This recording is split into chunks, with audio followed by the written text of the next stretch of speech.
गुप्त घी चिकन बिरयानी वाला। गांव का नाम था सुखपुर।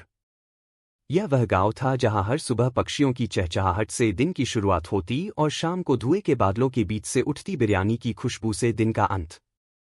गांव के बाजार के एक कोने में, जहां बाकी दुकानें शाम ढलते ही बंद हो जाती थीं, वहां एक अजीबोगरीब आदमी अपना चूल्हा जमाता। उसके पास न कोई दुकान थी, न ही कोई नाम, लेकिन उसकी बिरयानी की महक पूरे गांव को अपनी ओर खींच लाती। लोग उसे गुप्त घी चिकन बिरयानी वाला कहकर पुकारते थे। उसकी बिरयानी का स्वाद इतना अनोखा था कि लोग कहते थे कि इसमें जादू है। चावल के दाने एक दूसरे से अलग होते हुए भी इतने स्वादिष्ट कि मुंह में रखते ही घुल जाते। चिकन इतना नरम कि हड्डी से अलग होकर मुंह में पिघल जाता। और घी, उसके घी की बात ही कुछ और थी। लोग कहते थे कि वह घी किसी गुप्त जगह से आता है, जिसका रहस्य केवल वही जानता है। गांव के लोगों के लिए वह बिरयानी वाला एक पहेली था। वह कभी किसी से बात नहीं करता था। बस शाम होते ही अपना चूल्हा जमाता, बिरयानी बनाता और लोगों को परोसता। फिर जब सब खा पी कर चले जाते, वह अपना सामान समेटकर चुपचाप गायब हो जाता। कहाँ जाता है वह? कौन है वह? यह सवाल हर किसी के मन में था, लेकिन किसी के पास जवाब नहीं। एक दिन गांव के एक जिज्ञासु लड़के राहुल ने उसकी बिरयानी का रहस्य जानने का फैसला किया। राहुल को लगता था कि इस बिरयानी में कोई राज छुपा है। वह हर रोज बिरयानी वाले को देखता, उसके हर कदम पर नजर रखता। उसने देखा कि बिरयानी वाला हर शाम बाजार आता, लेकिन कभी किसी से बात नहीं करता। वह बस अपना काम करता और चला जाता। राहुल ने उसका पीछा करने का फैसला किया।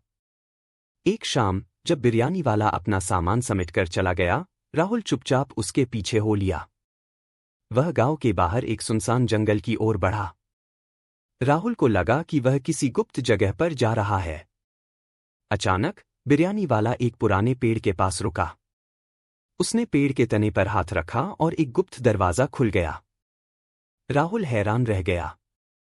वह दरवाजे के पीछे चला गया। अंदर एक छोटा सा कमरा था, जहां बिरयानी वाले ने अपना सारा सामान रखा था। वहां एक पुरानी तस्वीर थी, जिसमें एक बूढ़ा आदमी था।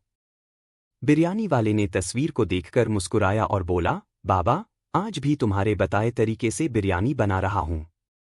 तुम्हारे हाथों से सीखी हुई यह विधि मेरे लिए एक खजाना है। राहुल ने समझ लिया कि यह बिरयानी वाला अपने पिता की विरासत को आगे बढ़ा रहा है। उसने बाहर आकर बिरयानी वाले से माफी मांगी और कहा, मैं आपका रहस्य जानना चाहता था, लेकिन अब मैं समझ गया कि यह कोई जादू नहीं, बल्कि प्यार और मेहनत है। बिरयानी वाले ने मुस्कुराते हुए कहा, बेटा, यह बिरयानी मेरे बाबा की रेसिपी है।